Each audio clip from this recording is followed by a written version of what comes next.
All right, folks. State of things going on right now.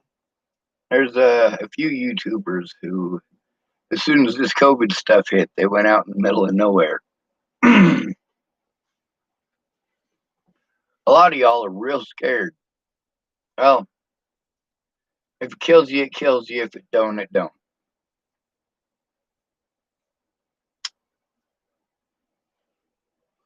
Those people had the ability to do those things, though.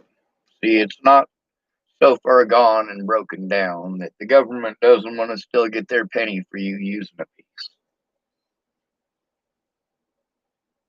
However, it's getting to the point where, well, we're hoping things will calm down, but it's a tough battle. One thing I learned from being homeless is that although people have a lot of ideas about survival, they really have no clue until they're there. A lot of people think that homelessness is, well, you decided that you didn't want to go to work, so you went out and joined a party that never stops called homelessness. And that ain't even close to the case. Everything is 10 times harder, and you realize how much damage it really does to you to carry that stuff with you everywhere you go. A lot of soldiers, they carry really heavy packs in, but they're carrying in a base camp. They're carrying everything that they need to establish a base camp. If it's mobile infantry, they're doing pretty well off because they can put all of that gear into a vehicle. If it's standard infantry, you don't have that going on. They establish a base camp. The base camp is set up for HQ, and you're going to go back there after your patrol. You carry your patrol gear, which is a half to a quarter of the weight, depending on what you're carrying and how much ammunition you're bringing with you. But then, in that particular case, you're just basically making sure that you're establishing a front line in case of attack. You're not an attacking army at that point. You're just on point. We're not dealing with none of that. We're not dealing with any of that crap. In a survival situation, you're worried about you and yours, and that's just how it is. So when you think about that stuff and make plans, do you think about just you, or do you include your children in that plans or in them plans? I know that Lana and Amanda Ingline have their children involved. They also live in a state known for being full of preppers. They live in Montana.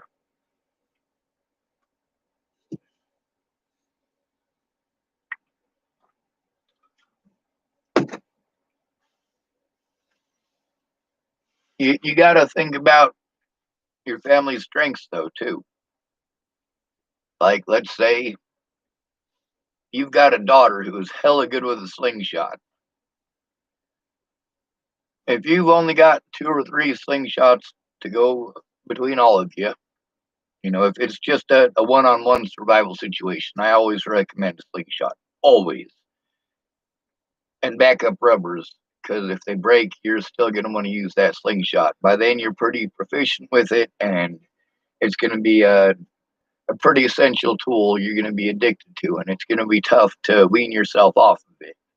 It'd be tough to feed yourself while you're weaning yourself off of it, trying to find another method is effective. Most homeless people don't have to kill squirrels and rabbits and stuff like that to survive right now.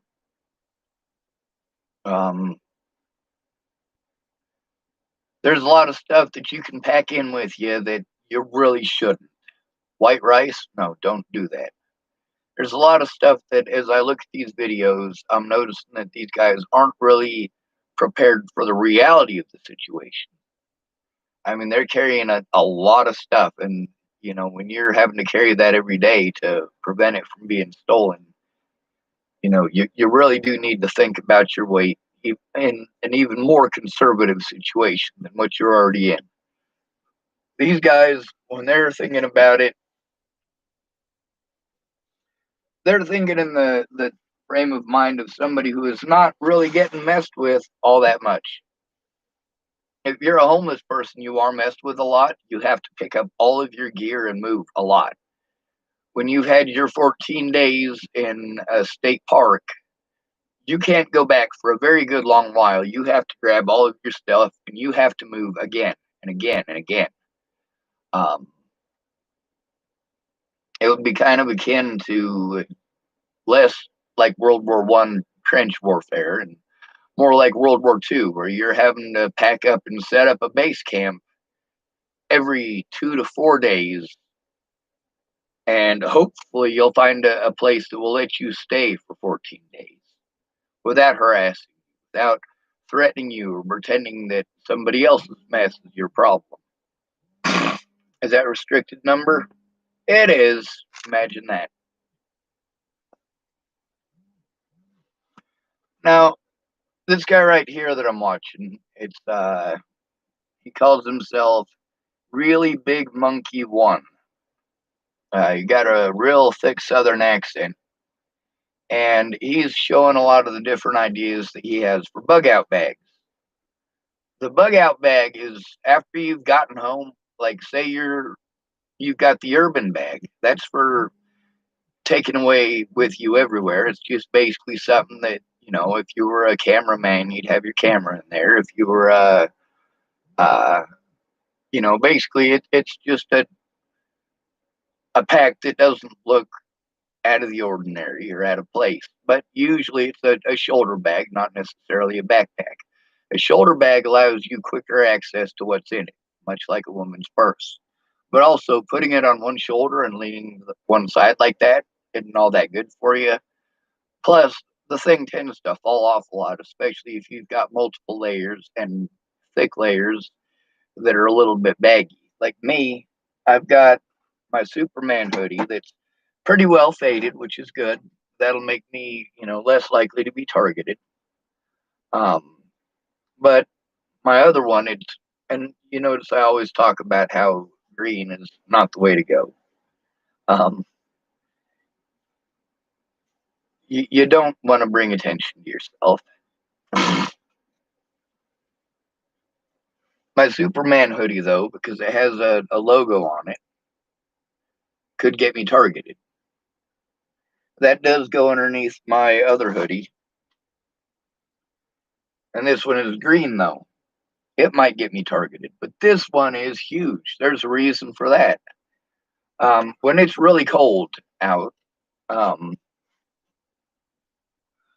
you can use a big hoodie like this, and you can keep it stretched over your body, and you can pull the big hoodie over, and you can actually tuck it in like a flap, and then you pull your knees up to the fetal position, and you pull the hoodie. It's stretchable. Not a lot, but it's stretchable, and it's sweat material like sweatpants. And you put it over your legs. You can actually use your breath from breathing to keep you warm inside of there. Your legs, your core temperature, everything. Another thing is there's a lot of these packs that are rigid. That means that they got a little plastic insert in there that's going to keep the pack so that the part that's against your back, if you have hard stuff in there, like that's odd shaped, like your fishing line, it's got a round plastic case, and sometimes when it gets all adjusted, it's going to end up poking you. If you've got that plastic insert in there, it prevents that. But the plastic insert isn't necessarily going to do you any good. This guy right here, he talks about get stuff that has multiple uses. Instead of having that in there as your rigid, what you should probably get is, and this is going to sound completely crazy, but I recommend getting cardboard. If you get cardboard, and especially like the ones that produce comes in on the refrigerator trucks, that's waxed. That's at least slightly waterproof, and that's good. If you have a few pieces of those that go right in between, where all the stuff is in the backpack and the part where that hard sleeve would be, You could put 3 or 4 of those layers there, and that'll help you to have insulation. If you have to sleep in an urban situation on cement, or if you're somewhere where there's a lot of rocks, you're going to want that insulation between you and the ground. Also, it'll help to, if you have to sleep on the regular ground, it's actually not that bad for sucking the life out of you. However, the rocks and stuff like that will poke into you and make your sleep and your night hell. Um, the urban pack though, that's something that, you know, the stuff that that first guy was showing in the last video. Um,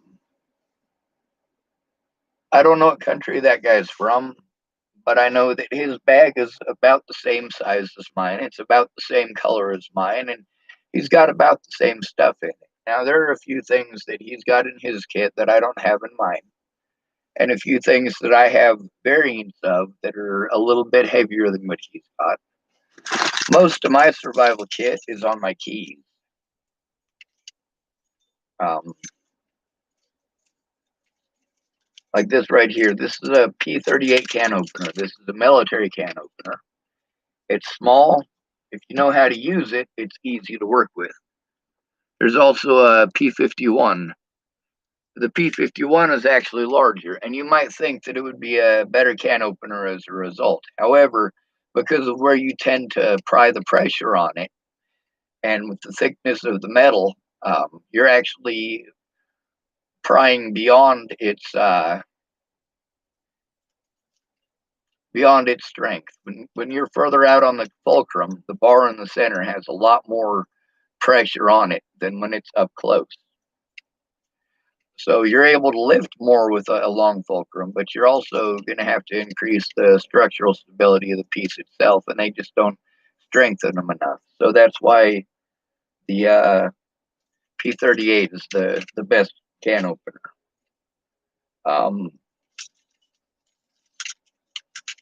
But like I said, an urban pack, that's just for getting home to your family. That's it. That's all you're trying to do with that. That's not going to have, like, you're not going to have a slingshot in that. You're not going to have like an emergency bandana in it. That's another thing that is a good product I recommend getting. Is there's an emergency bandana. Sorry, there's a train going by. And the emergency bandana has instructions for first aid, different types of signaling, things like that. I believe the Boy Scouts have one that's for Boy Scout knots. That is also very handy. I have nylon paracord. If you notice on my keys, that's what this is. This is nylon paracord.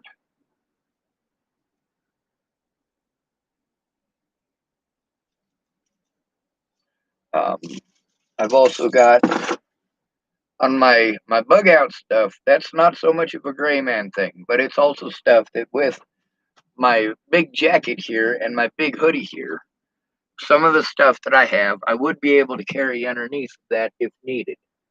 Now, I don't have anything that I would be trying to hide except for the fact that it is green stuff, so it looks military. But I've got stuff like right here, for example. This is a harness. Normally, it would be used for magazines for the military. But this right here would be part of my bug out kit. This is completely different. This is for when I'm packing my stuff up to the mountains or out in the desert or wherever it is. Hopefully, you have a place that you've got pre-designated. Those of you who have property, a lot of people say, man, well, my grandpa's got land up in the mountains or stuff like that. If you got that going on, you probably got some preparation started already.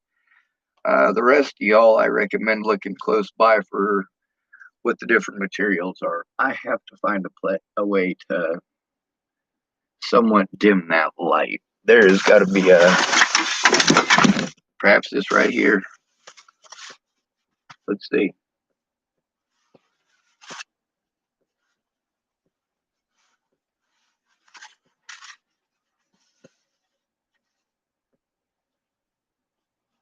No, not like that. And and we could move this just a little bit this way. So this thing, you can't see much of it, and that'll go on it. But if you look at each of the individual pockets that I got on it, in this one we have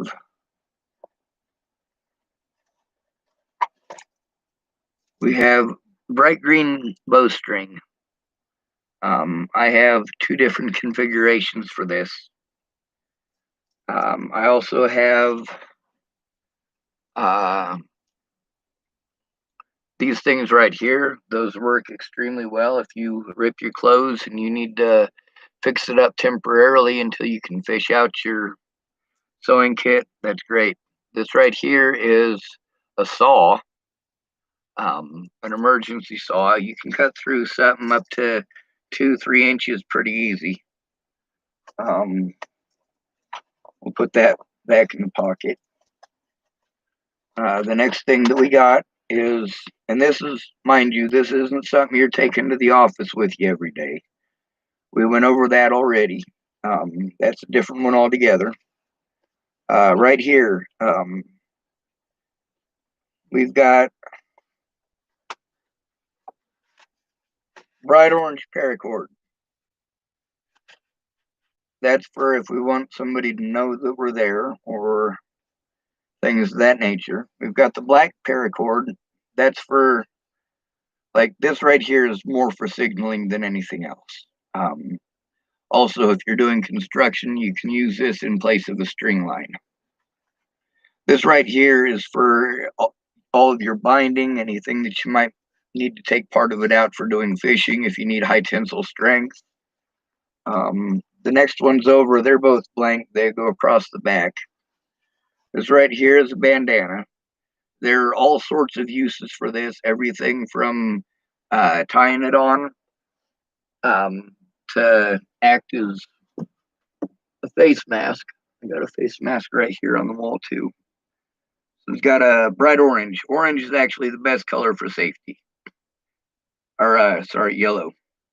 It's because it's the first color the eye notices. My mask is got smiley faces on one side and it's yellow on the other. Someone here in Chapel, Nebraska, this is one of the good things about a small town, cared about everybody in Chapel, Nebraska enough that they went down and dropped off 20 or 30 of these homemade down to the local post office.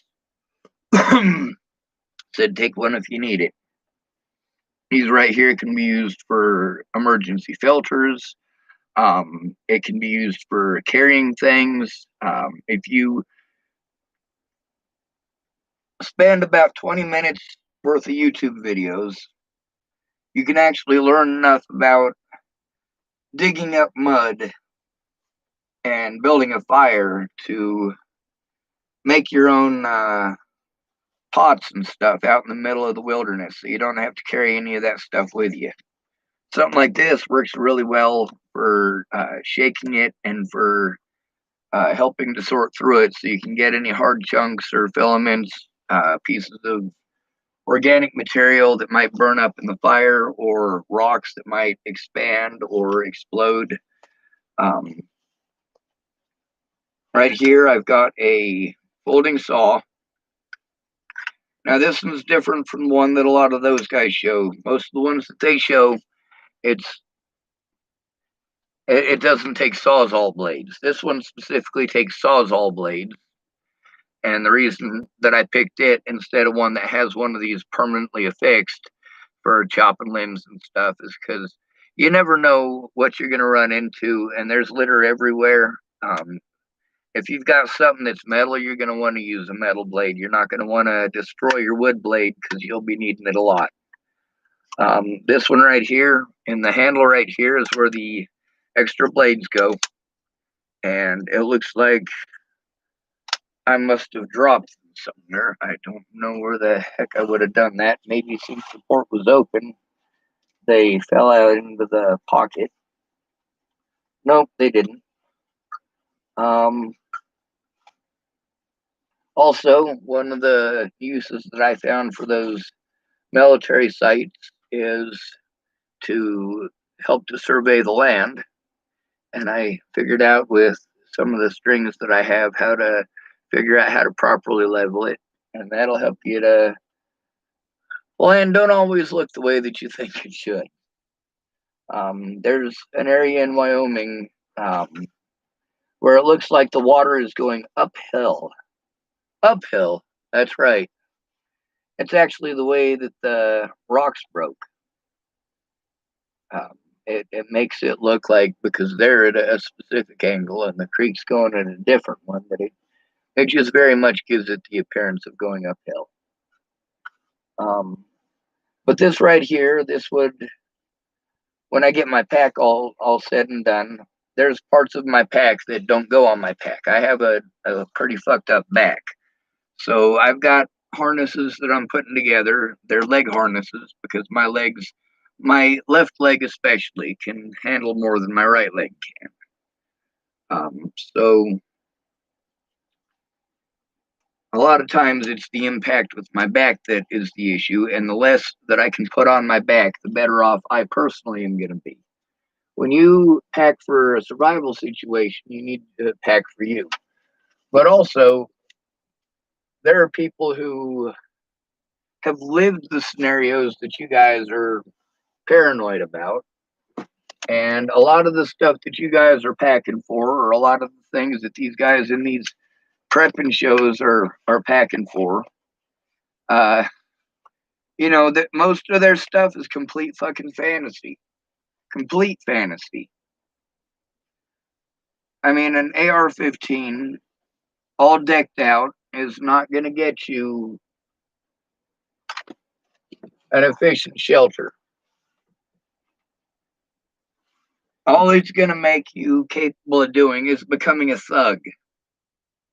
In that scenario, your gun is going to be good for robbing people. That's about it.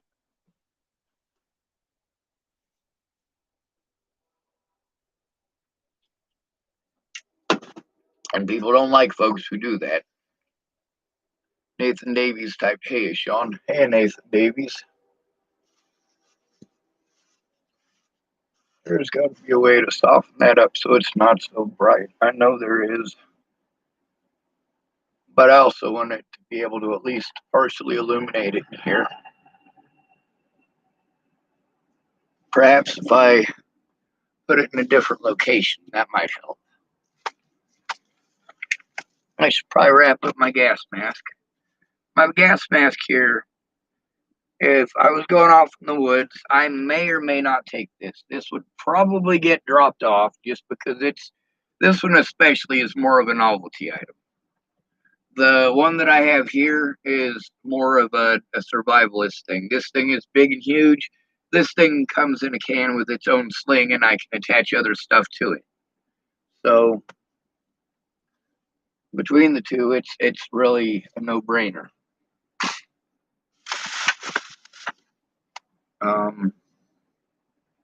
Actually, I'll try to move this right now. We'll see how well that'll work. That part over here that is incredibly bright, that is my light. And I am sorry about how. All right, I gotta unplug that and that.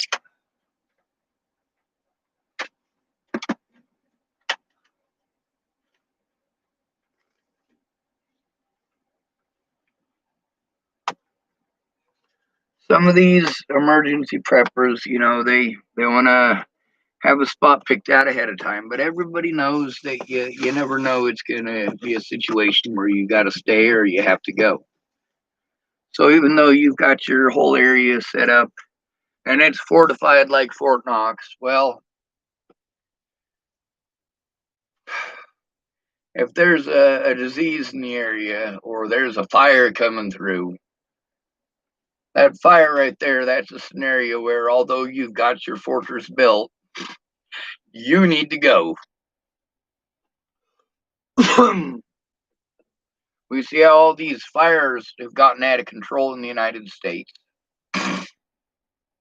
And that's all in conjunction with the whole COVID-19 and people being locked up and being cooped up. And then there's a lot of these tensions over, racism and over the mentally ill and stuff like that. Like the whole world's gone crazy. And a lot of people's solution is guns, guns, guns, guns. Most of what I've been trying to explain to y'all for ever is that when your solution is violent and all you've prepared for is a violent solution that is this absolute eventuality, like you aren't ready for anything else. When your solution to child molesters is to cut off their equipment or shoot them, but you're not gonna cut off their equipment and shoot them, are you? You've got a fantasy solution, but the issue is still here in real life. We still have a real life issue with pedophiles, do we not? You're not actually going to do those things. And the law is supposed to help us with that. But you got to comply with the law, and the law has to also comply with you. In order to get those people out of our lives, we do have to work together to do that instead of just talking about what we would do or what we should do.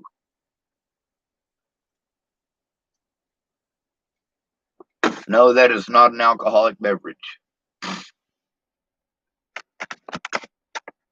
Now, like I said, my everyday bag, wherever the hell I put it, it includes just stuff that anybody would carry. Just it's something that anybody not in Chapel, Nebraska would carry. This shirt right here kind of helps me fit in here in Chapel, Nebraska better than some gray jacket, believe it or not. I kind of look like an old farmer or somebody who's gonna, die in his recliner someday, watching The Price is Right or football or some damn thing. I mean, but my pants, if you look at my pants are cargo pants. They look kind of military styled, and they are styled after the military, but they're specifically modded out, and that's a term you might get used to. Modded out means modified. Um, uh, some of y'all might think of that as dubbing it out. Anyway,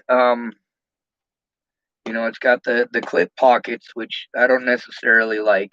But if those break, you can still change them over to the standard style. You just take a stick, and now that I have a better lighting situation, I can show you this.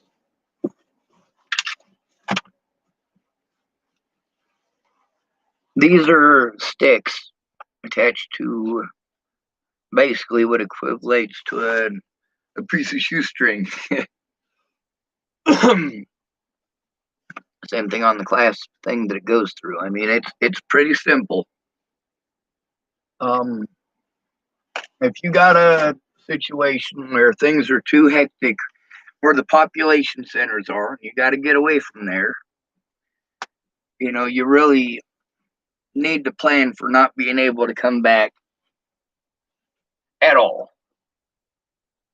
That doesn't mean that that's your expectation. But if you're going to go up there with the expectation of we're going to go up there with a week's worth of food and we're going to sit on our butts for a week, and then by then everything will be blown over. Well, there's a lot of this stuff with all this COVID that we thought was going to be blown over by now. There's a lot of stuff that back in the 1940s, black folks thought that we would be over with by the end of the 1940s, and we still in 2020 are seeing that those things that those black folks thought they were fighting for and thought that they were making sacrifices for in World War II, they still aren't getting them. A lot of people aren't getting them. And I'm not trying to use this as a political activism thing at the moment. I mean, this is all what it's been since the beginning. There are a lot of people who are not represented, and they do have to be afraid. Getting my voice out there and getting justice for myself and Natalie is important. But the most important part is getting my voice heard where it needs to be heard. And that's not something that looks like it's going to happen. There's a lot of stuff that I get at Walmart. I don't know how to tell y'all that as much as you hate Walmart when it comes to emergency stuff, you don't need something that costs $30,000. If, push goes to shove, I've made hammers out of railroad spikes. If you're walking down the street and that's what you happen to see, pick it up. There's a lot of stuff that I picked up off the side of the road just because I didn't want it going into somebody's tire, and later on I find a really good use for it. That guy in the Swiss video, might be able to pull his up just because it was recent. I'll go Y for YouTube, and then we'll see if we can go to history. There's a lot of stuff in here. I'm not good with computers, but I do go exploring a lot. Uh, when I go exploring through the options, I quite often I get completely lost. History. All right, and then we'll go to that's the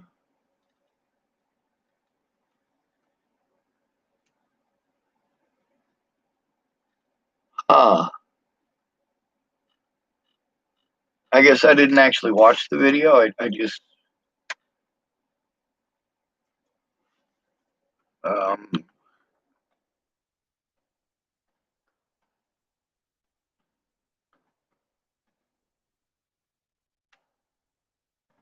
all right. I think that's what I typed before was homeless survival kit. So let's see. Here's one homeless backpacker gear loadout. What I carry daily to survive on the streets. This guy, most of the stuff that he's got there isn't stuff that I would carry, but um, this one right here. Copy link address, and we'll post it up. It's right here. This is for if you're just trying to get home, wherever you happen to be, the mall, the grocery store, wherever, when fucking shit hits the fan. Um, it's better to be prepared, better to be safe than sorry, or chance favors the prepared mind. This guy in his kit that I just posted up in the live chat, he's got a Swiss Army knife.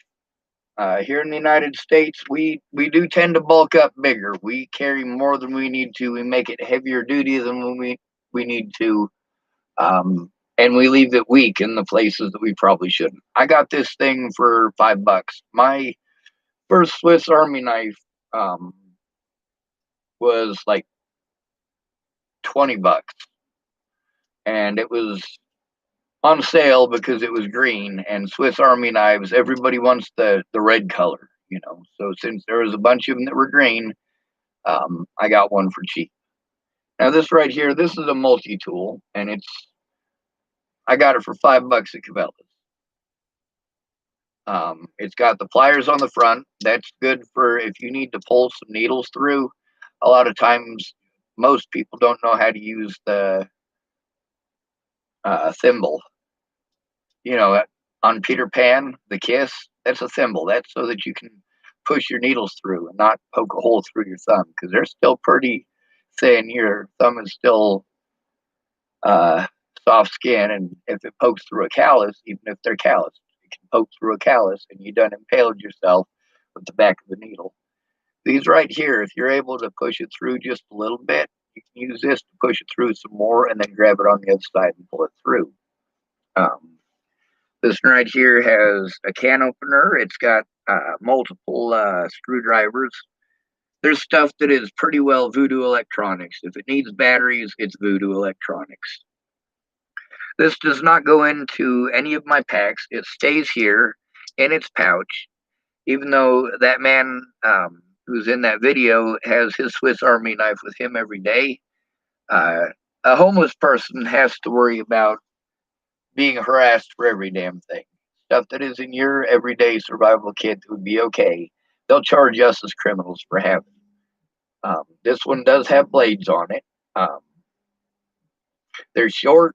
They're within the legal limit, even within the legal limit to carry. But with people's paranoia around here, I don't carry these. I never carried knives, never carried guns, ever. There was a period of time when I was younger, living in Washington State, where knives were the coolest thing. I had to have the Rambo knife. It was totally cool. But this one, it's got blades that are useful on it. Like this one right here, that's a saw blade. That's a serrated blade. If I was to use that, I would very specifically use it as a saw. Um, and yeah, this is the best multi-tool out there, but it's got the basics on it, and that's good enough. It Everything on here, I can use it for any of the wires that I would carry, and I do carry a small spool of wire. And I also carry a little bit of fishing line when I can, and also the paracord, of course. Um, but this right here, this goes into my go bag. That's the bug out bag that people talk about. Some of these guys that talk about it, they're exactly the same thing. Exactly the same thing. Um, and for some of these guys, they're completely different. For a homeless person, your pack is your pack. When you're trying to be Operation Mr. Gray, you're Mr. Smith, Mr. Jones, basically, anyone inconspicuous. You're not going to stick out in the crowd. That's when you're in a population center. When you're not in a population center, you don't need to worry about that. Also, when you have that with you, that's for the just in case. That's like, what if. This is my prepared for as many situations as I can, you know. And then when I get home to my family and stuff like that, that's where we grab the important stuff. We grab stuff like this. We grab a hatchet. I don't recommend getting a hammer. Uh, where are you going to get nails in the woods? You can make your own. They're called tree nails or trundles. And something like this work a lot easier for that than a hammer. I guarantee it. Also, you can use the back end of the hatchet as a hammer. Um, I also recommend getting something called an e-tool. An e-tool is an entrenching tool. It's basically a small shovel, but you can adjust it so that you can also use it as a pick. Um, if you're trying to get water or anything like that, that comes in useful. Also, if you're trying to make a long-term housing situation and you do want it to be clandestine, you're going to want to make mud bricks. If you make enough mud bricks, and you do need the shovel for that, if you make enough mud bricks and you stack them on top of each other, you can rely on Mother Nature to get it wet and to make it crumble a little bit and eventually make it look more like the terrain around you. As long as you stack the bricks up, it'll look like that after one or two rains anyway. You can grow plants on it, and also you're going to want to put obviously some sort of wood in with your mud because that's going to help to keep it stable. But if you bring the tools with you instead of everything that you need to make what you think you're going to need, keep in mind that your camping tent that you use for a weekend outing with your kids with the other 4,000 pounds of excessive expensive crap that you got, yeah, that's not going to last, dude. That's definitely not going to last. There's a lot of homeless people that, through trial and error, learned which ones that they actually needed. Now, this guy right here, he's going through a whole bunch of the different Alice packs and stuff like that. This is his go bag or his bug out bag.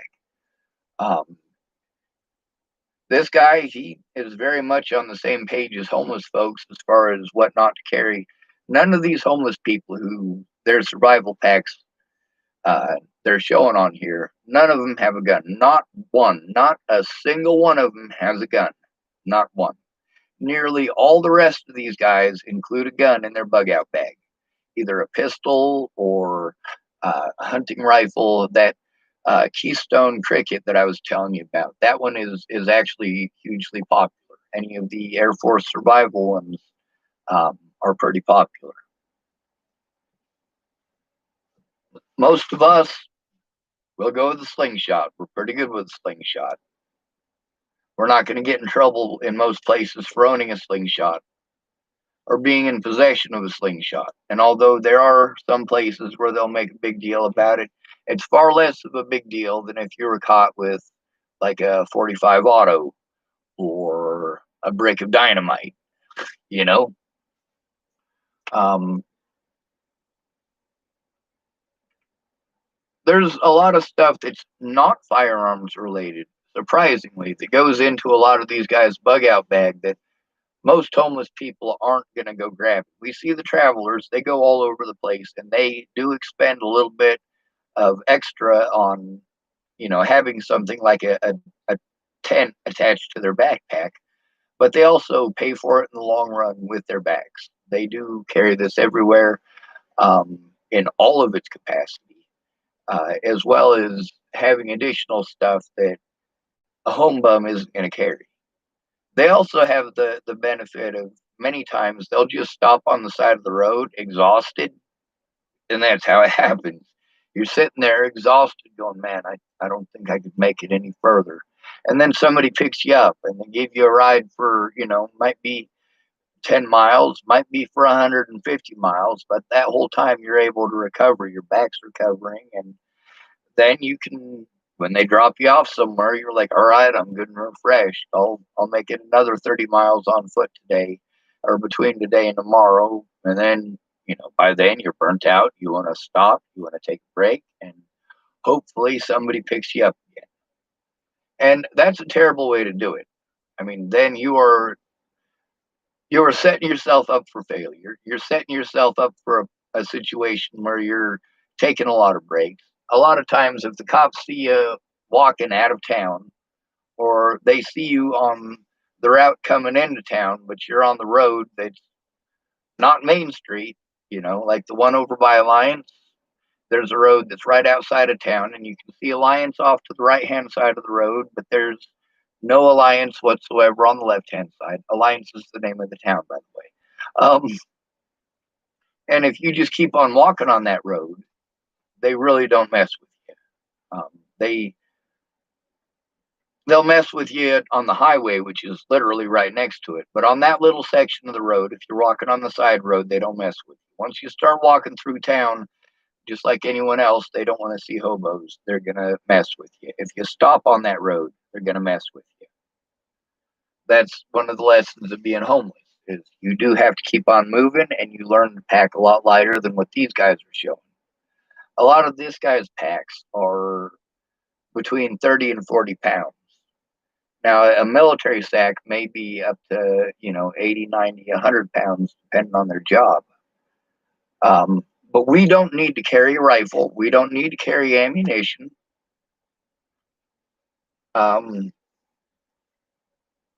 If it gets to the point where you're going to need that, I'm sure you'll know, and you will plan accordingly and adjust immediately. But, in this situation, this shows that guns are not going to save you from COVID, right? So we got all these preppers, like that guy that I was showing you with the AR-15 backpack gun again. I want you guys to look at this. I mean, it's basically a Chum Lee type feller. Let's see, copy link address, and his entire bag is just guns and fucking ammo. Like, oh my god, dude. Yeah, there's not even any food in there. That dude, man, he's not even thinking about what kind of BS he's getting into if that's all you're carrying and you have to carry it all that way. I wouldn't want to do it. I couldn't do it. What he had in that little bag is more than what I can carry. That is probably close to 40 pounds, if not more. That weighs more than this dude's bug out bag, and this dude's bug out bag weighs twice what mine does. Now, there's stuff that, uh, you think of as super important. Right here, I have a Vietnam era sleeping bag. It's currently flipped inside out for a reason. I've been using it as a pillow, or as a seat cushion, because my chair is actually two ammunition cans. They're for 20 millimeter electronically primed ammunition, but there's no ammunition in them. They're just ammo crates. The reason that I use them is because they don't have a bunch of holes in the bottom. They're water resistant. I don't know how bad this thing is going to leak. Some of my important stuff that I don't want it to get damaged and there's no room to put it, it'll go in here. Currently, it doesn't have anything in it, but um, the reason that I got them is because I had some boxes that were against the floor in here. They got wet, they got moldy, and they friggin' stunk. That's another thing that you might not know unless you've been in that situation. Um,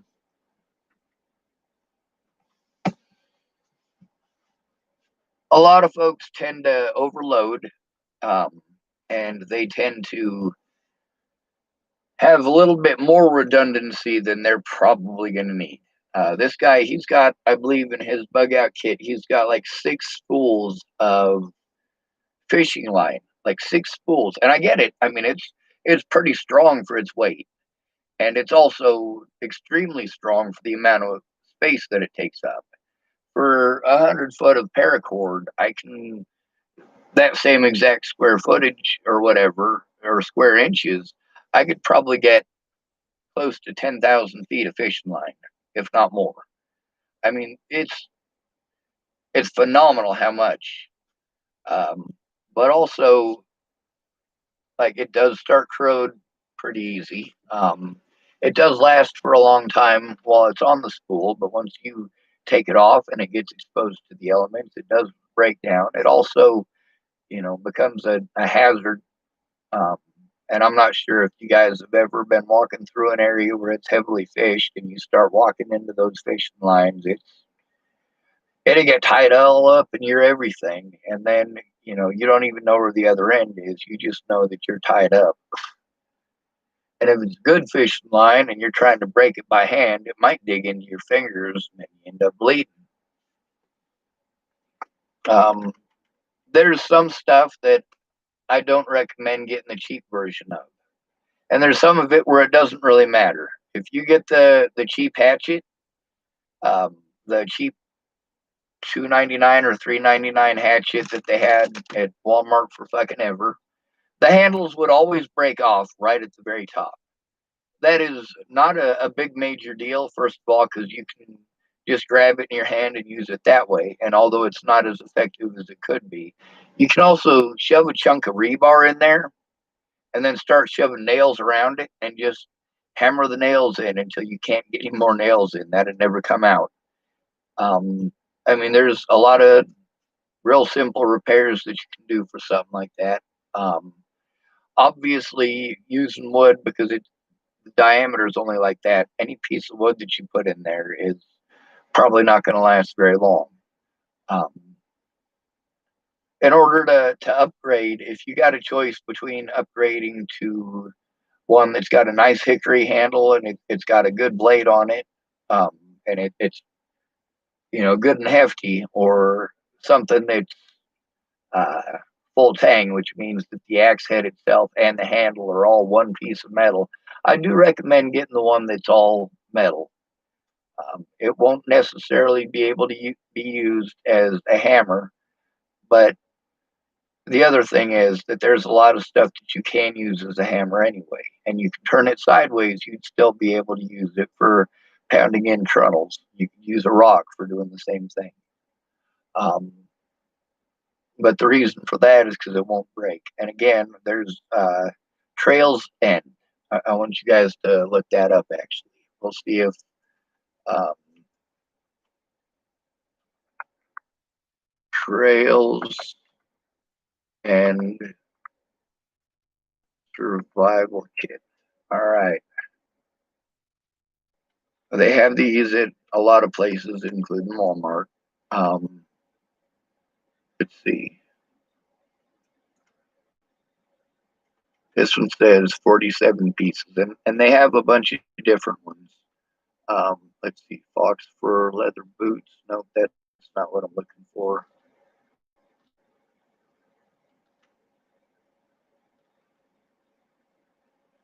All right. Well, it doesn't look like it's going to let me do that, so I don't know why it redirected me to that. Ah, right here. Uh, Trails and Survival Gear YouTube. Um,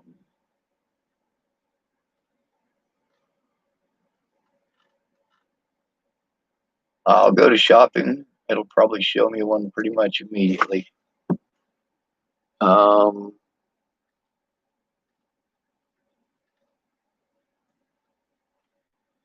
Maybe it's Trails and Camp Tools. I think that might be what it is. U.S. Army Survival Pack. What's in there? Uh, but a lot of the stuff that they show in here that they buy, they're buying really expensive stuff for homeless people. They have a lot of the same stuff. They just make it themselves. Um,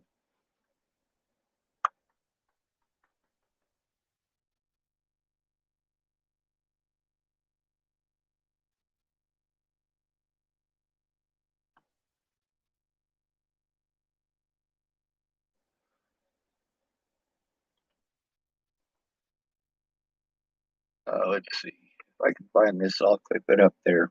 A lot of the stuff that this guy has, that he's got a bunch of independent crap that he bought for really expensive. You can get most of it in this kit from Walmart or places like that that has almost everything, even a multi tool. Um, and I don't have any idea why this is being such a pain in the butt.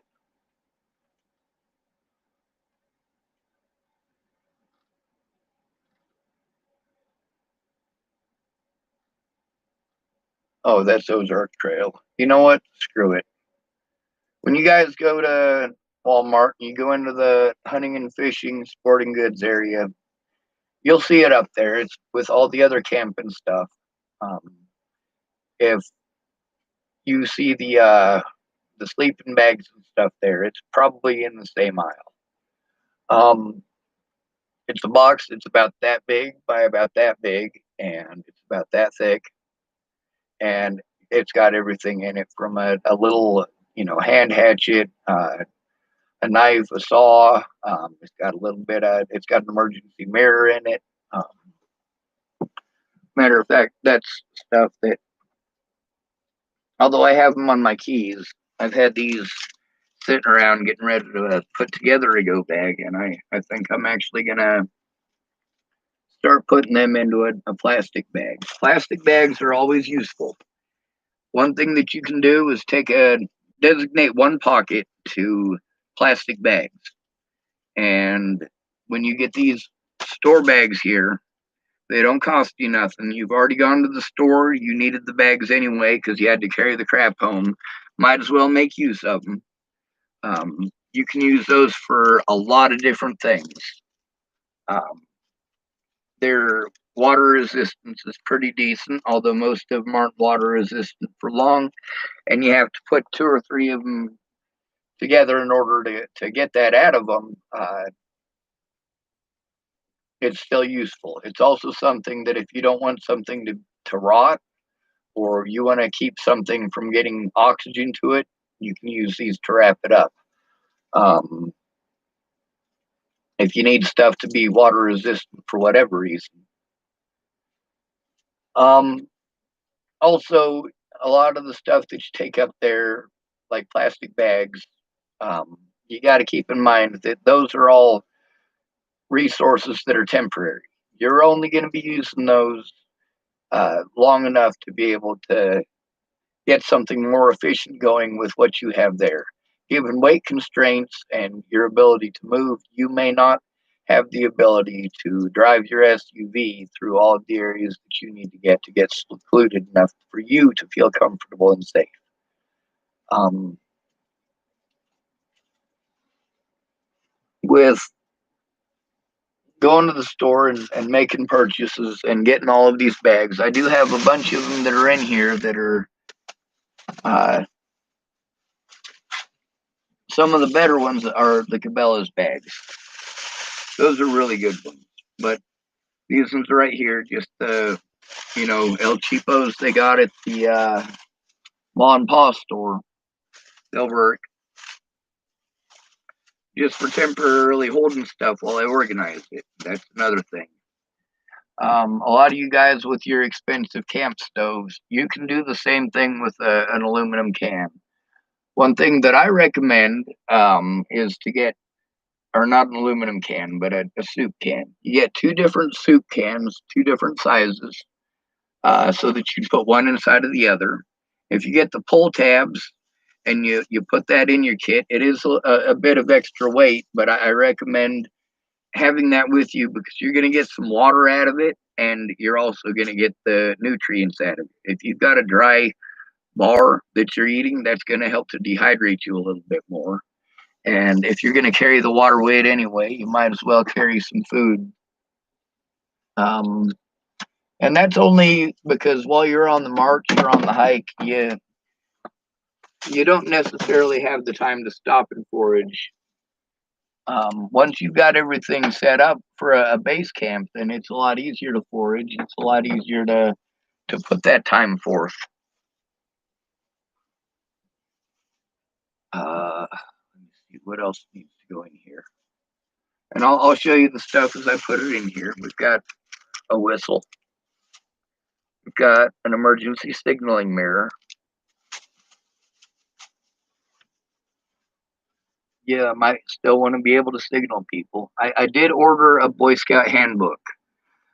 It has not arrived yet. It's supposed to be here by December 11th. And the reason that I ordered it is because it's got a lot of useful information in there as far as communication goes. One thing I had not thought about as far as all of this goes is, how do you communicate with someone? Let's say you want to use Morse code. Well, how are you going to do that if you don't know Morse code? I haven't learned Morse code and I haven't spent time learning it, but with the Boy Scout handbook, a lot of those old emergency signals, the flagging signals, and all of that, it's all in there. There's also a lot of different knots in there, and although I have a pretty good understanding of knots, um, you never know when that stuff will come in useful. It's a lot of camping stuff, for the most part. Matter of fact, there was a few times up there around Nederland where the Boy Scouts went up there on a camping trip, and they were supposed to be doing and utilizing some of their survival skills to get some of their wilderness badges. And when we got back to their camp was torn up. And I'm not talking about leaving garbage. They were immaculate as far as that went. There wasn't a single candy wrapper. There wasn't a single, chunky used toilet paper. There was nothing as far as that goes. But also they were learning how to make, survival lean-tos and stuff like that. And, after they were done with it, they did try to sort of put it back together and make it look natural, but it didn't. They even went so far as to try to nail a couple of the branches they cut off back to the tree so that it wouldn't look like it had been disturbed. The problem with this is that it is heavily disturbed. Homeless people up in the mountains aren't allowed to do these things. And when we get to a camp where that's been done to it and it is all torn up, and then the ranger wants to come by later on and blame us for it, it becomes an argument. So what you're trying to do in a lot of these situations is you are trying to avoid other people. They may have good intentions. Hell, they might be good people to everybody else in the world, but you don't know. And in cases of extreme desperation, desperate people do desperate things. And that is a lesson from every period of history. Desperate people will do desperate shit. An emergency first aid kit is important. And I do have a whole bunch of gauze pads and stuff, and that's already in its own bag with the Neosporin. I showed that one in a couple of videos earlier.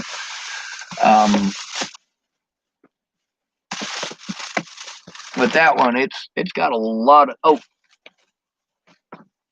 there's a box of cereal. I really like cereal, but I also utilize the boxes.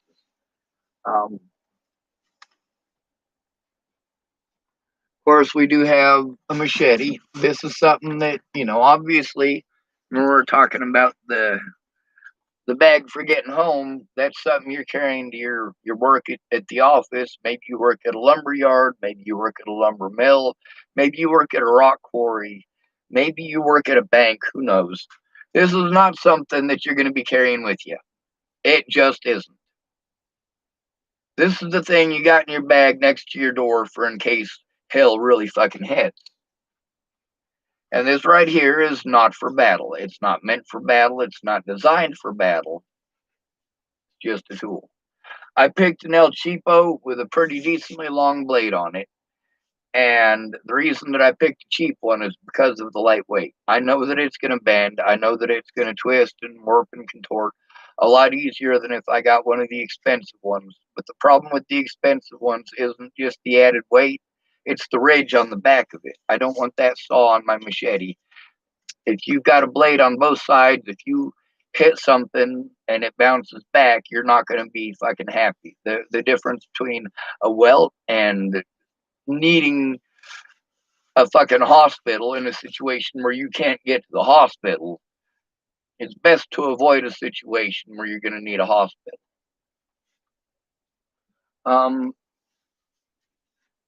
So that'd go to it as well. That's going to go back up on my wall here, though, because I got it specially rigged up here so that it's a pain in the ass to get off of there. And if you don't know how to do it, it'll take you a couple of minutes.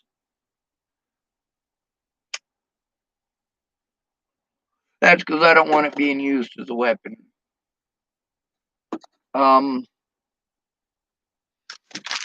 There is stuff like this that can go in your emergency kit. I mean, it's not necessarily the best thing, but it's got some sugars in it. It's got some starches that'll give you some energy. What was some of the other stuff that I was trying to look for? This right here is an example of something that would be in your get home bag, but it wouldn't necessarily be in your bug out bag. In your bug out bag, you're more likely to have something like bear mace. You're more likely to encounter a bear than a person in that situation that's hostile. For the most part, they just want to leave you alone, but it depends on the time of the year, how grumpy they are, whether it's breeding season, and in that case, it's not just bears that you got to worry about. A moose will maul you just the same. It don't care. You also have to run the risk of being assaulted by male deer. That's not a joke. You're probably not going to have access to a whole lot of the stuff that you're used to, but you also need to think about tools for your area. If you're in a heavily wooded area, there's a lot of trees, you're probably going to need a saw. And because there's a lot of trees and it's heavily wooded, chances are pretty good you get a lot of precipitation. So you're going to need a lot more rain resistance. If you live out on the prairie, you need rain resistance too, but you need to be able to prevent stuff from flapping. Where you've got in a forest, you've got a windbreak, and you've got like tree limbs and stuff like that you can stack on top of a tarp or whatever it happens to be.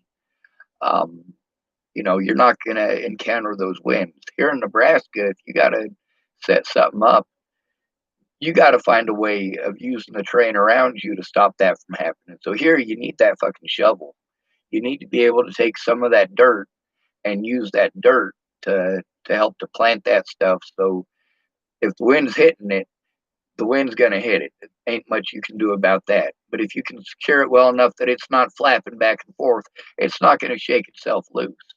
And in the middle of a windstorm is the worst time to be trying to put up a friggin' windbreak because it's just working against you.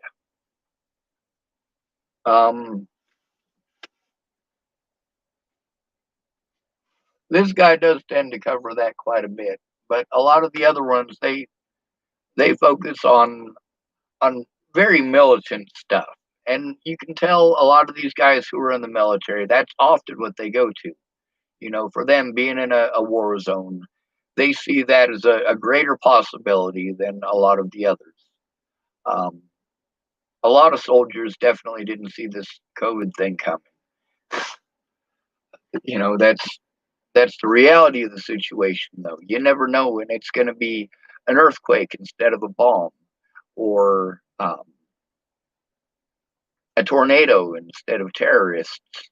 You never know when it's going to be a hurricane or, you know, a volcano explode. Mount St. Helens, luckily, wasn't something that killed a whole giant population center like it happened at Pompeii. But as I look through these, I'm seeing a lot of stuff that's not realistic. A lot of you guys want to show off your big heavy equipment. You know, you got your rifles, you got your handguns, you got your different types of ammo for different thises and that's, and you yeah, you got everything that you need for the very small chance encounters that you might have. Your daily needs aren't met in any of that. That guy with his AR-15, you know, backpack gun, he doesn't have anywhere to put water in that. There's nowhere he's going to find water to put in that. Now, me, I do have water covered only partially. They got these water straws. That's not something that you're necessarily going to have in your everyday bag, but you might want to get or invest in one of those water straws because although in the long term you're probably going to end up boiling most of your water, um, there are a lot of situations where you're not going to have the time or you really need to choose between, all right, am I going to try to get this done by dark so that I'm not stuck in the elements? Or am I going to say, screw it, I don't want to invest the 45 minutes into boiling this. I am going to, and then the additional time for it to cool down while you're working, of course, is when it's cooling down. But if you just use that straw, you're done in 5 minutes. You got your drink, you get back to work. Um, this is a hammer. This is not part of my kit. It's not going in my kit. There is no fucking purpose up in the mountains for a fucking hammer unless you want to pack in 20 pounds of nails. No, absolutely not. Um, wrenches. No, you're not gonna find a fucking hardware store in the woods.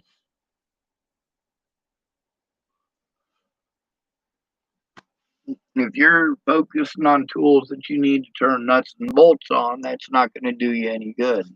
If you live out somewhere where there's a lot of rocks, you're probably not going to have to invest in a lot of tools. And that's the truth. If there's a lot of rocks, you can stack the rocks. And in order to help to get rid of the windbreak, even if there's no water and all you got is sand and rocks, you can stack them rocks and put the sand up against the side of the rocks. You will, in that scenario, want to take a tarp or two or three. Stretch the tarp across the top of it. In order to prevent the rain and stuff from getting on it, what you want to do is you put some dirt and sand on the very top of your wall. And you put your tarp there and you push it in and you set rocks on top of it. And right around the edge, you put a lot more dirt. Now, in the very center of it, you want to put a rock that's got an odd shape to it, basically enough to where there's a hole in the bottom. And you want to poke a hole or to where it'll allow stuff around it. You want to poke a hole in the center of your tarp. If you're in a desert area, what this allows you to do is that any precipitation that happens to collect itself against that tarp at night, it'll trickle down to that hole. That rock is holding it down so the wind isn't able to pick up on your tarp. It is held down all the way around so the wind isn't able to pick up your tarp and flip it over, and you can collect the water. It may not collect enough for you to survive or anywhere near, but it's better than nothing. It'll keep you alive a little bit longer. I don't recommend trekking through the desert or trying to find a way to survive in the desert, because over the course of a year, you're going to need a lot more water than you might imagine you would. Packing that in there is not something that's going to be easy.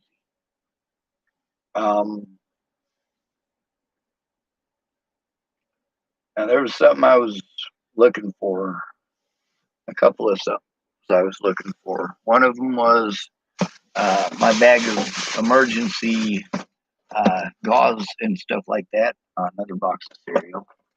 This one I eat out of, actually.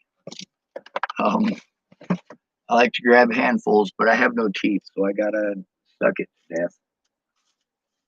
Problem with cereals and breads and stuff like that, it's got a lot of air weight, or a lot of air to it, so it takes up a lot of area in your gear that you're not getting any nutrients out of. And having a big pack that is full of soft stuff is actually pretty awkward. It can put a lot of strain on you in areas that you might not expect. Um, in my go bag, because of my back issues, a lot of the stuff that goes on it, it's strapped to the outside of my go bag. That's because it's going to go into my pockets. I can grab the go bag and toss it out the door if, like, say, the house is on fire. I can grab it and toss it out the door and put it on there. But it's got a lot of the stuff that's on the outside of it is meant to actually put the weight on my lower extremity. My ability to hike through the mountains ain't that great, so I actually do have a cane. And I also have a walking stick. And in that scenario, I would be using the walking stick and not the cane. What I'm looking for right now is I have a CamelBak. Those of you who are into survival and outdoor stuff, you know what a CamelBak is. I found it. This is a CamelBak. It's for liquids. It'll hold a little bit, but not a lot. This is, of course, strapped to me. It's not strapped to my backpack. It's liquid weight. It's going to be pretty compact. It goes on my left leg. That's not what it's made for or designed for, but that's where I put it. And I put a clip through the top here so that I can clip it through the belt loop or through my belt. And I don't have a bag put together right now. I completely disassembled my go bag years ago on December 28th of, no, I take that back. It was December 14th or 15th of 2017 that I took everything out of my bag and put all of the evidence in it. Natalie was going to meet me, and we were going to, I thought, get an adult conversation and put a stop to the violence, put a stop to the people harming me. She didn't think that people were doing these things. If I'd have been able to send her just a few screenshots, if I'd have known how to take the screenshots, maybe she would have asked them to stop. That's neither here nor there, though. We're in the situation we're in now. I haven't had a go bag with anything except for legal paperwork and evidence for like 3 years. Given the climate that I was in, yeah, that was the right stuff to take with me. My sleeping bag, of course, that goes with. It is big and puffy, but it is pretty essential. One of them old military blankets is actually a lot better. Those wool military blankets, those do work a lot better, but you have to have something around them. If not, the wind basically goes right through them when you're still cold. But it packs up nicer. It's a lot more compact, and it's a little lighter weight. So, especially given the fact that you're going to need some sort of weatherproofing anyway, yeah, Keep your options open, though. If you end up with a sleeping bag for absolutely free, that's better than spending, $60 on a something that you got to send through the mail and wait on. Uh, and it doesn't cost you nothing. That allows you to, if you're stuck in an area or you have your Fort Knox, so to speak. I mean, you're probably stocking up with canned goods for just in case. You're probably stocking up on rice and oatmeal and things like that. And if you get to stay in that area, the situation is you're basically hunkered down and stuck in your house because of COVID. That comes in handy. If the situation changes drastically and you have to move quick, well, you do have to abandon all of that, and the tools that you are taking with you have to compensate for that. You will need to be able to learn how to trap and stuff like that. I am going to say, I don't know how many times I've said the Boy Scout handbook, but I do recommend getting it. If not, there's the Air Force Survival Guide or any of the survival pamphlets for the military. Most of them from World War II have been declassified. Civilians can own them and all that kind of stuff. Also, there's a book on uh, zombie survival, how to survive the zombie apocalypse. And there's a lot of stuff that's in there that's common sense. Just take the word zombie out and add something else in there. If we're being attacked by Russia, you can put in Russian soldiers. If you're getting attacked by terrorists, you put in terrorists. It doesn't have to be zombie. That's the thing about zombie apocalypse is that basically represents a whole spectrum of shit that could fucking go wrong. From diseases that get out of control to people that get out of control to whatever. Um,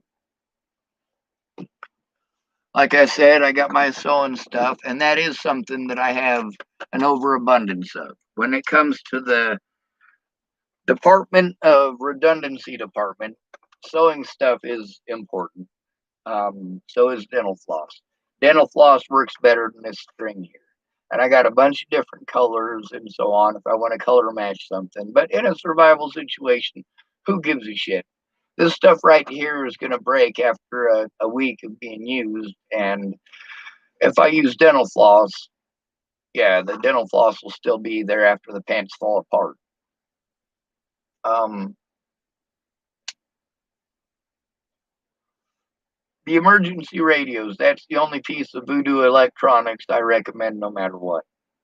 That'll let you know what's going on in the world. If there's some sort of a situation where you were hunkering down in the middle of nowhere, uh, you don't want to be like that Japanese soldier from World War II who was on that island thinking that the war was going on fucking 60 years later.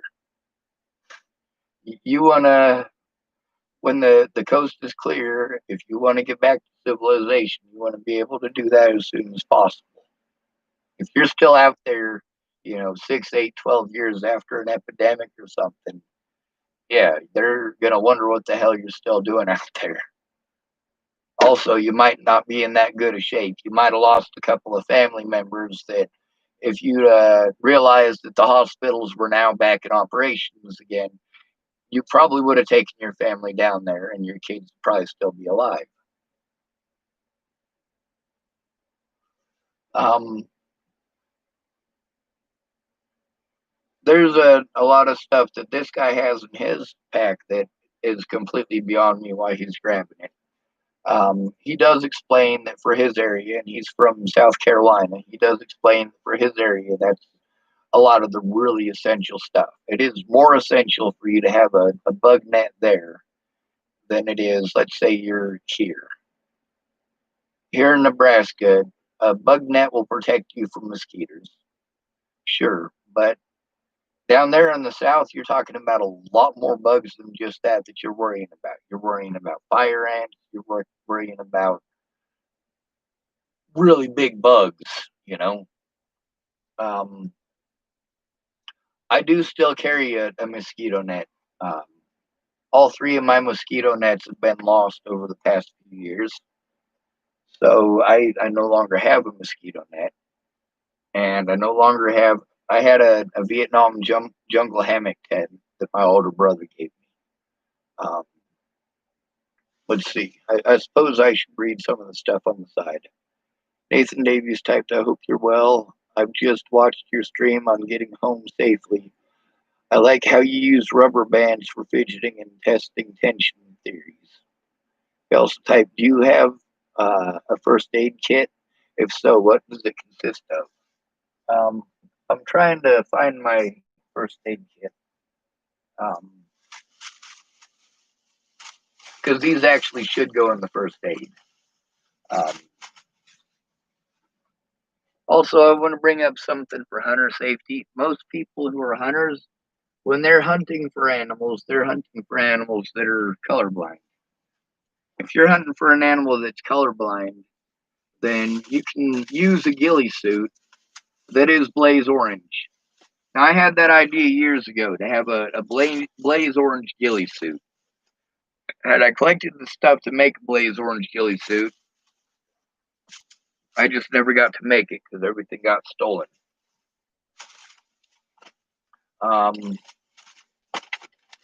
Emery boards.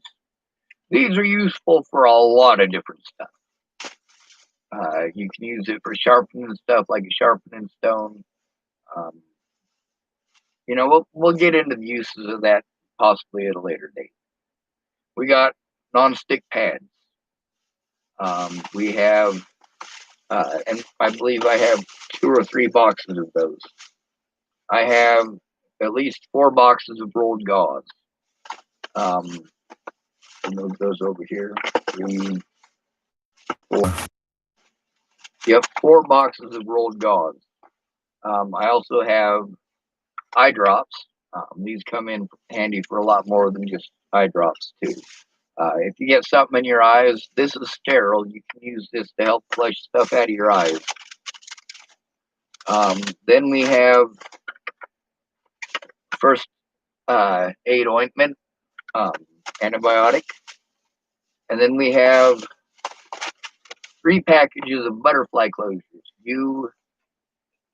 You may not have the ability to suture something like this if it's not heavy enough to suture, but it is a little too heavy to just patch up with a band-aid. These can be helpful. Also, in a place like the head where it's difficult to do stitches, um, these might also come in handy. I do have some super glue, but it's not the medical super glue that's recommended. Let's see. I also have alcohol prep pads. I believe there's 100 of them in here. And I have waxed dental floss. This is the wrong dental floss. Waxed dental floss doesn't go in my emergency kit, or doesn't go in my first aid kit. Waxed dental floss goes in my go bag. This goes in my go bag as well, but the waxed dental floss goes specifically to my sewing kit. It replaces all of those spools. The other thing is those spools can be used for a lot of different stuff once you get up there, so don't throw them away. But this right here, these are all big boxes, sure, but this whole thing weighs maybe a pound and a half at most. Gauze is cotton. The reason that this is something that I would buy and take up there with me as opposed to trying to find something natural is that I know that this is sterile. It's prepackaged. It's a lot more useful. Next month, I do want to take a little bit of my monthly money and invest it into a full surgical kit. But that's for setting up a base camp. I don't mean like a military base camp. I mean like a kitchen camp or a refugee camp.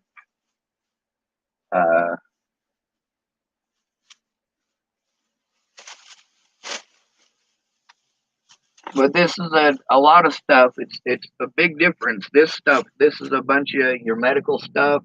It's a bunch of stuff that you're not going to be using in an urban environment. I do have a smaller first aid kit that does go into my go bag. I haven't found it in the process of all these moves. It's somewhere. Um, and I am now starting to organize stuff. I've got so many things to do that have just piled up in the last 4 years that I haven't been able to do for myself. And I'm trying hard. It's a lot. And the longer it goes without getting help, the more stuff piles on top. So I'm doing what I can as I can do it. Um, I do have rubbing alcohol and hydrogen peroxide, and those would both be going with me up to the mountains. I do know how to distill my own alcohol and do all that stuff. That takes a lot of processing to get all that up and running, and it really is something that the first year of setting up the kitchen camp will tell you that you're probably not going to get a still built, especially not right away. You need to be able to carry in a lot of stuff for that, or you need to be able to harvest the metals from the earth, which I know how to do it. It's not easy for me to do, even with a little bit of practice. I screwed it up the first time I did it. Well, the other dude screwed it up the first time we did it because it was mostly him. When I did it by myself, it did screw up. I was able to get some metal though. But where I screwed up was that what I thought was the metal was actually just slag that had come out of the side. The chunk of metal was actually in there, and I did go back after I watched the YouTube video that explained it. I went back to see if it was there, and sure enough, there was a little bloom inside. It was about the size of a ping pong ball, I suppose. It doesn't look like a ping pong ball, though. Um, the emergency radios that I recommend getting are the ones that have both a solar charger on them, and they also have a little hand crank handle on the side. The reason for that is because batteries are just voodoo. They're going to die. If you are out there for a good long while and they're sitting in there and you have a few hot and cold days, that's exposed to the elements. It's not necessarily in a sleeping bag. It's not in a controlled temperature environment like everything in your house. You try to keep your house at what temperatures? Between like what, 62 and 72, depending on the time of year, right? So it doesn't have a lot of expansion and contraction. Batteries, when they're going through that weather, you got to worry about them bursting, and then you get a situation like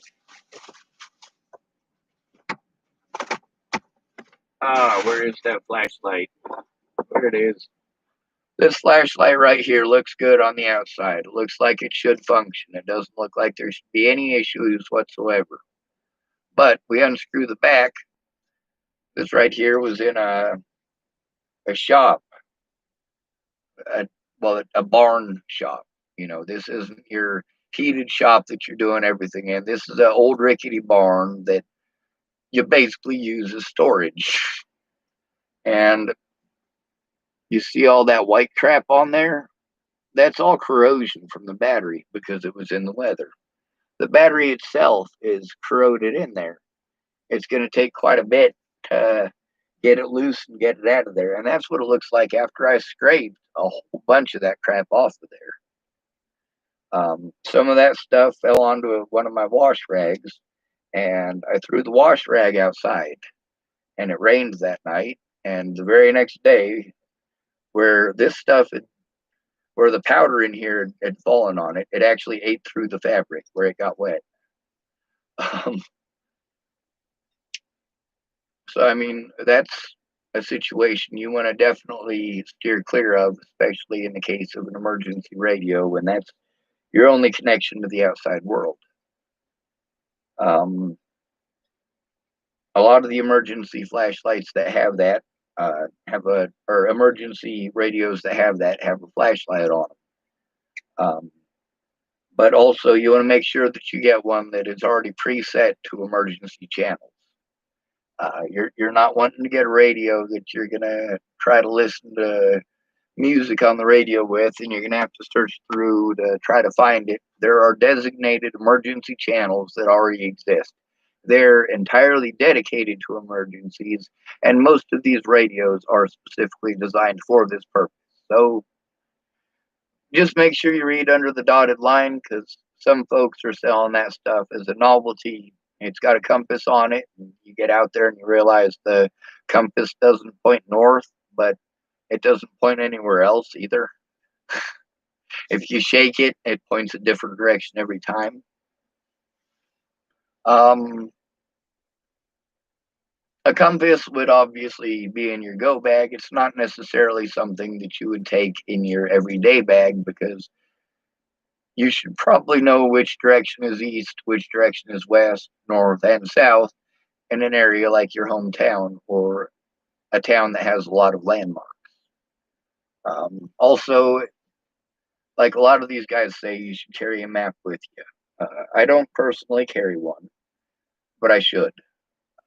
I rely real heavy on GPS, and like I said, Voodoo batteries. Your phone needs constant charge. It needs to eat. You got to plug it into the wall. Otherwise, it starves to death.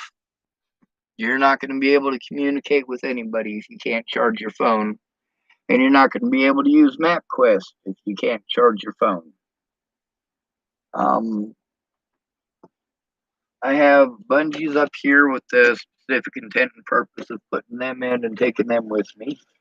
I have various different sorts of eye protection. I have the metal emery board as well. That's a lot of the reason for that is because it's lightweight and it's got a pick end on it. And like I said, I got super glue.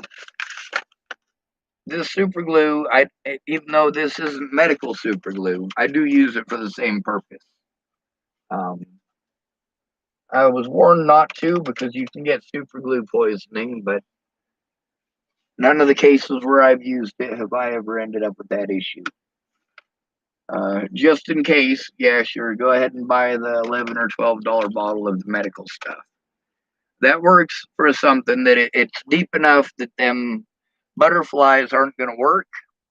So basically, you try to dry up the area as much as possible, and you hold it together so that it doesn't start to bleed and saturate the area.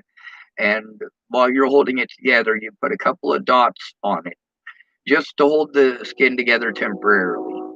Once it's held together temporarily, you can pinch it along, and then you can put a coat along top of it.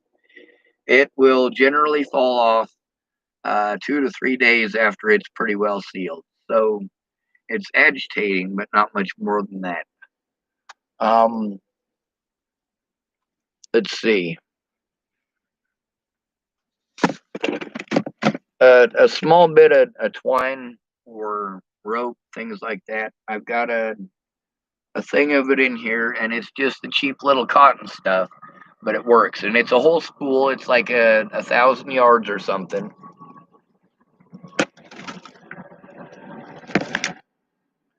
But a lot of the experience that you get as a homeless person will teach you things are just a little bit different. There's a lot of tricks of the trade. When you're talking about these guys packing their go bags, their bug out bags, um, they're literally putting together a backpack like a homeless person would. This is not your I'm trying to get from wherever I happen to be to my family. This is the all right, I'm at my family and we got to get the hell out of here situation. Um, those homeless people do live out of that every single day. A lot of homeless people, as they're homeless, the longer they go along, the more they throw stuff out and replace it with something more useful. When you've been homeless for just a few months, you've learned a lot of the important tricks of the trade, like using dental floss instead of a whole bunch of these. Um, Another thing you learn is that you can use dental floss in place of fishing line. You can use dental floss for tying smaller things together. Um, I mean, it's really just efficient stuff. It also holds a knot pretty easy. Fishing line, depending on the line that you're using, it might be difficult to tie a line, and it also might be something where it's not necessarily going to hold that long. It doesn't. As soon as you put a bend in the fishing line, it starts to put cracks in it. It starts to deteriorate immediately, and it deteriorates quickly. Dental floss has a lot less of that issue. Um,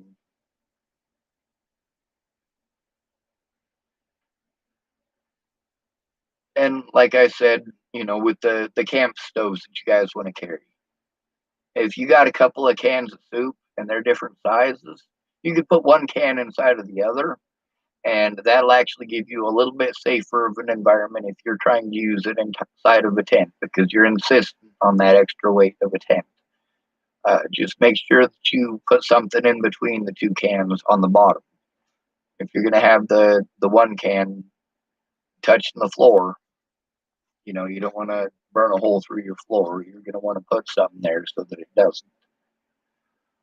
Um, you do need to poke holes in the bottom of both cans when you're ready for that. Another thing is there are different various fire kits and stuff that you can, use. If you have ever taken a walk outside of your house, even in the city, you'll notice that there's something on everybody's lawn. It's called grass, and it's everywhere. You can find grasses pretty much everywhere but the sand dunes. Grasses make excellent kindling, excellent fire starters. Um, so you don't need to carry fire starters with you,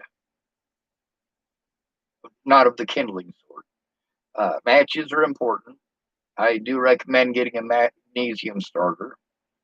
If you do start a fire, it's usually best to keep part of that fire going in some capacity, even if it means that you're taking your can that you're using for warming your hands up. Even if you're taking that and you're putting just a few red coals in it and leaving it open to the elements a little bit, and then surrounding it with rocks. I mean, in that case, it's going to continue to burn some embers, and uh, you can also, if you wrap it up tight enough, you can carry it with you. Um, just make sure that you got some sort of a buffer to keep you from getting burnt.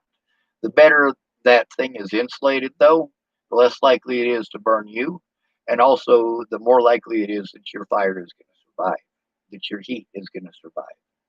Um, and that will help you to save your magnesium. It'll help you to save your Bic lighter or your emergency matches. In a lot of these situations, once you've gone from emergency mode to, you know, you're back at home mode, then there's stuff that you'll be able to do that won't be, I need it now, now, now, now, now, or I don't have time to do it the right way. It really needs to be done. We need to get moving, so we need to not waste much time.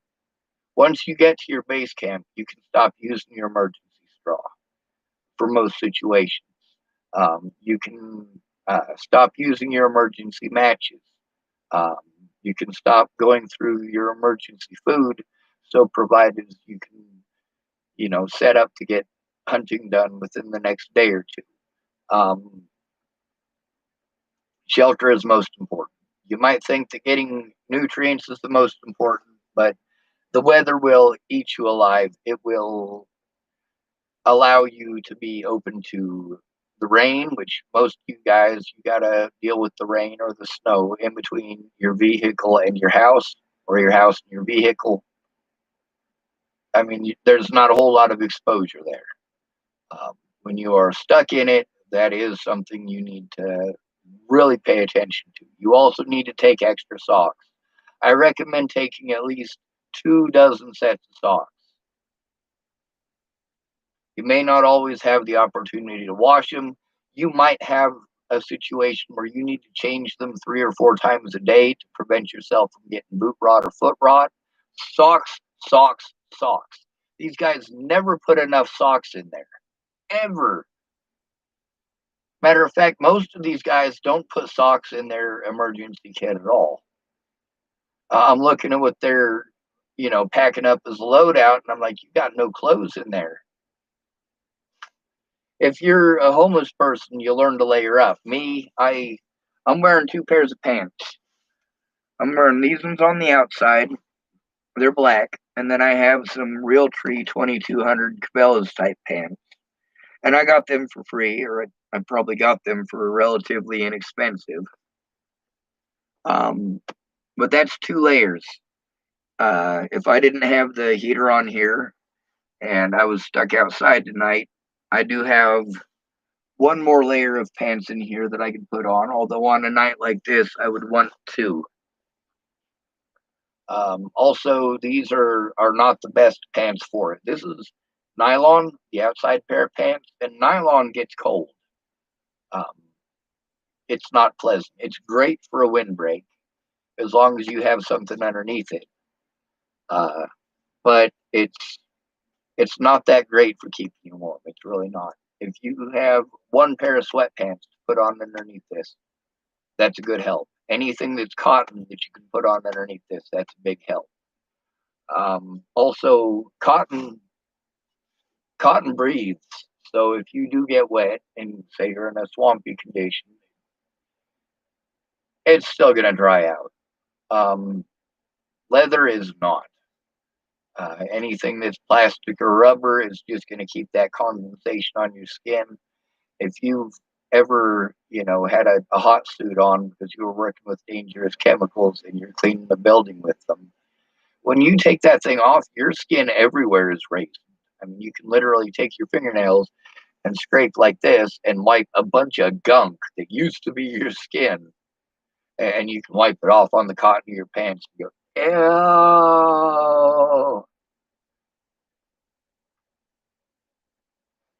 All right, let's see. Um, what is your thoughts on packing emergency flares? Absolutely. I do have emergency flares right here. Emergency flares.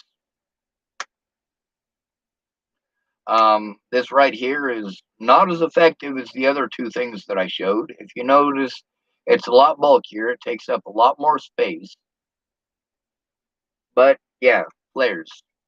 If you need to be found, you're in a bug out situation. You're trying not to be found in that situation, right? Well, if you have an emergency situation where somebody is injured, or maybe you get that radio signal coming through that tells you that, and a lot of those radios, some of them are one way, some of them are two way. Maybe you get that radio signal that says everything is clear and good to go, but your kid's got the flu and you're not sure how bad the flu is or if he's going to survive. Well, you might want to get some people's attention. That right there will do it. So will the whistle, and so will the mirror. Let's see. Um, Bella Stoddard type, that's cool. And Flamey type, what up, man? Um, I guess that's most of the ramble that I wanted to put forward. Um, if you got a bug out bag, that situation, I can understand having an Air Force survival rifle. I can also understand having a pellet gun for hunting small game for dinner. And that particular scenario, that might depend on where you're from. I know a lot of people in this area would not dare even think about eating a squirrel. I know people on the East Coast who tell me stories about how a squirrel soup or squirrel stew is a Thanksgiving thing for them where they're from. Um, Here, some folks eat rattlesnakes. I mean, if you get one, it's not bad eating. You cook it up while it's fresh. It's pretty all right. But there's a lot of people in the cities. You tell them, yeah, I ate rattlesnake. They're like, yeah. It's not like I was eating poop. Flamey type, do people mess with you in your makeshift tent? Well, I don't have a makeshift tent. I have a 5 foot by 5 foot building that I'm renting out that belongs to somebody I know. It's not a makeshift tent. Um, Here, my My bug out bag, um, out here on the plains, my bug out bag is woefully underprepared for that. One thing that I do recommend is, the plastic tarps that you get, painter's tarps. Get the ones that are like, I think they're like 7 mil thick. If you get one of those, if you cut it so that it's a foot taller than you, or sorry, 2 foot taller than you. It's a foot taller than you in each direction, so it'll go a foot past your feet and a foot past your head, and then make it 3 times the width of you. Um, Fold that up, take that with you. You can put that in everybody's go bag. If you've got a family of 5, put one of those in everybody's bag. Um, that's excellent waterproofing. It's also something that you can kind of sort of see through. The thicker that stuff is, the less you can see through it, but it's extremely, waterproof and weatherproof. So it's something that you can use. Let's say you realize you're going to be there a little longer than expected. You were planning for, 2 or 3 days. You were, or you were planning for, 2 or 3 days max to get to someplace, and then hopefully everything had blown over. But, there might have been a possibility of 2 to 3 weeks. But once you've been there 2 to 3 weeks, you're listening to your radio, something changes, you realize that COVID didn't go away as fast as you wanted it to. You might hunker down a bit. You might need to have everybody take out their pieces of plastic that they're using for covering their sleeping area and making sure that they're surviving the elements at night. You might need to make a more permanent shelter and throw all those plastics so that they overlap just a little bit on the downhill part, and start putting some mud against that, put some grass on top of that. Um, Start making yourself something a little more long term. You might be there for a few months. If it gets to the point where you've wintered there and you have somehow survived that, um, well, then I would recommend that if it's still not safe to go home, that you start trying to figure out some sort of agriculture. If you're in Washington State, I recommend doing something with all them damn blackberries that are all over the place. I also happen to know there are natural blueberries in Washington State and natural strawberries. The strawberries are only about that big, but they are delicious. Um, Also, it's important before you get into a situation like that, you should probably find out what the natural grains and natural grasses for the area are, what kind of foliage that you can cook and eat, what you can make a makeshift salad with. Because if you're just grabbing stuff at random, not even sure what it is, and you start biting in, you soon realize a lot of stuff tastes real nasty, and some stuff make you real sick. Play me type dude, why don't you get a van and be a traveling channel? Well, I'm working on something like that. I want to get some land and I want to hunker down and just be left alone. Um, I want to be able to. The ideal piece of property for me would be a chunk of wooded mountain land with a bunch of rocks. If I had that, I probably would not leave it within about a year of moving there. For the first year, it'd be packing stuff in and out and getting it as self sustainable as possible. But once I've got it set up so that I can harvest my own fuels, um, then yeah, I wouldn't come back into town.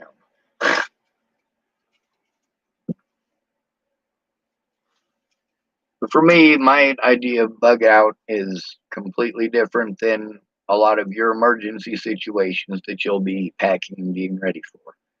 For me, when I think about it, number one, I got to think about my back. I got to think about my legs. And I got to think about just pretty much myself. Um, I also, if I'm going to go and do that, I don't want to have to come back to society. You guys are fucking mean to me because I'm different and I'm sick of it. I'm sick of rapists getting away with raping people, and I'm the one who's getting treated like shit. I'm tired of addicts doing messed up things to everybody, and I'm the one who's got to get kicked in the fucking teeth for it. So some of the stuff that I might be putting into my go bag is, well, where a lot of people might stock up on extra energy bars if they're only planning on being there for a couple of weeks to a couple of months.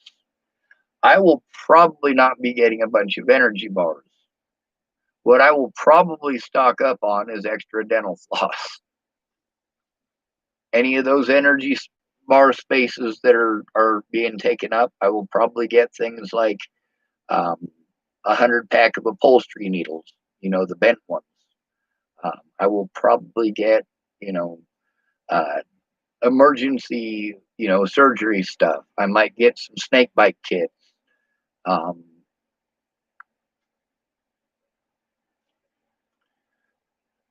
I don't plan on a 2 week stay. But also, if I get property of my own, like that property down in San Juan County, or uh, maybe anything like that, where I am close to society. As long as it's my property, at least I can take my stuff there, and I don't have to worry about it. I don't have to worry about the landlord if he's an alcoholic, or him and his wife are having an argument, or whatever.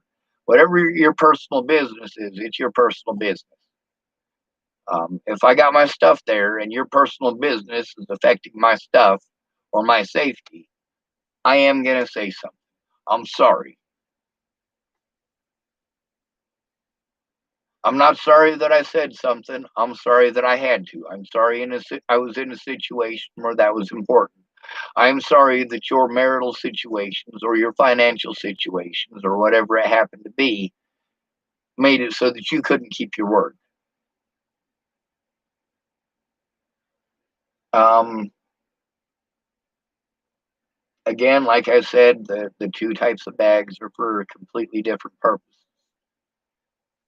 Also, if you have a go bag, and I do recommend having one, if you have any homeless friends or friends who used to be homeless, uh, have them take a look at what you've got, or better still, ask them to see what they got. Say, hey man, I want to see what you use to survive every day. I understand that you do not live in a house.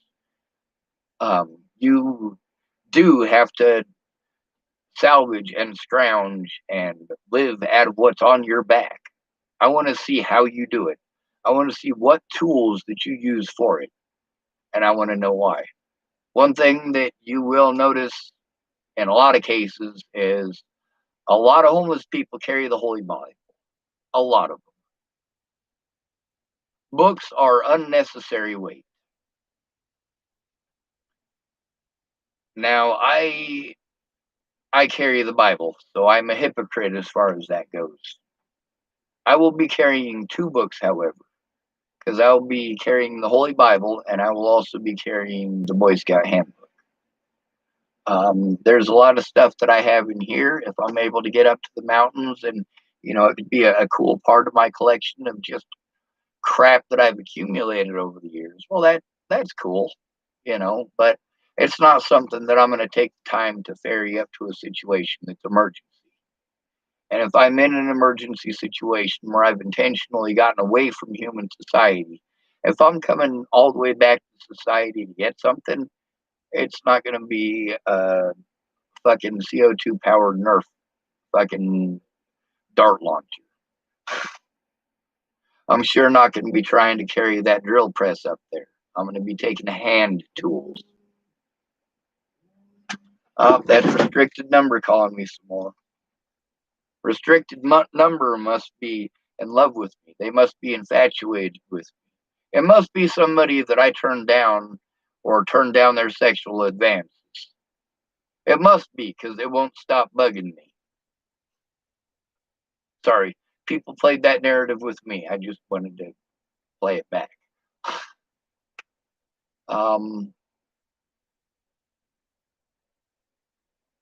Anyway, that's about enough of my ramble.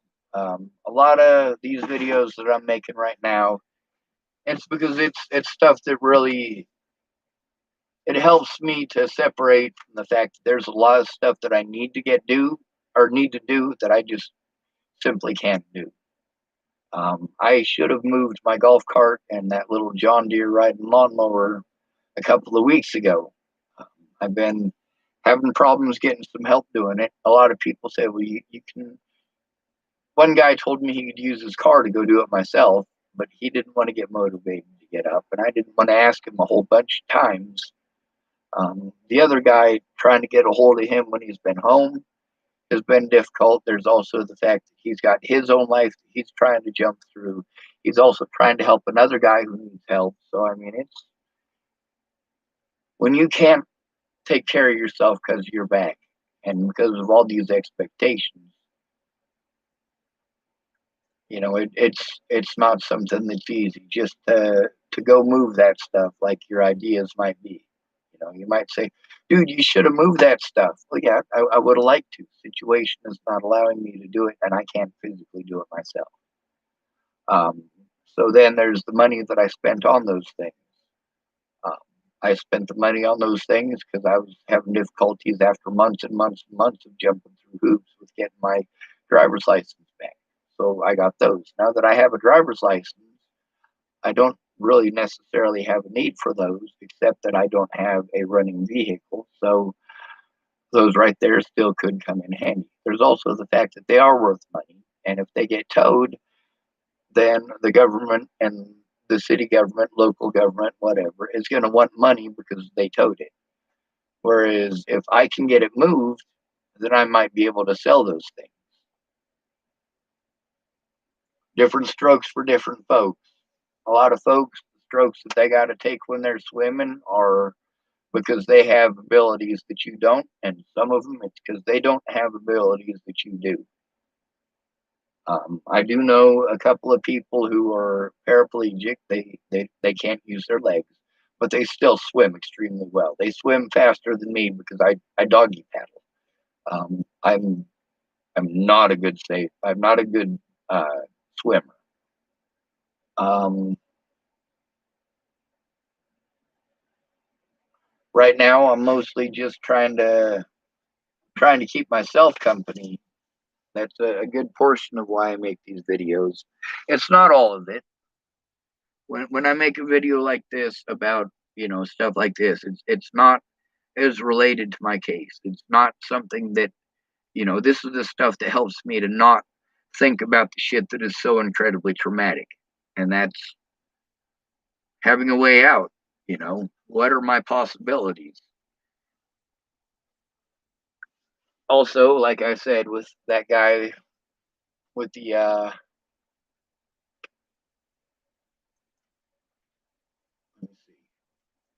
I'm gonna copy link address. I'm gonna post that one about the homeless survival kit. Again,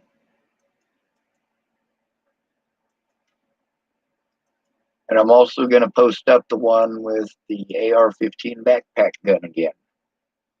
These are two entirely different types of prepping. One of them is,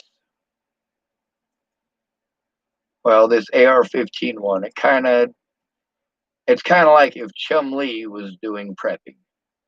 You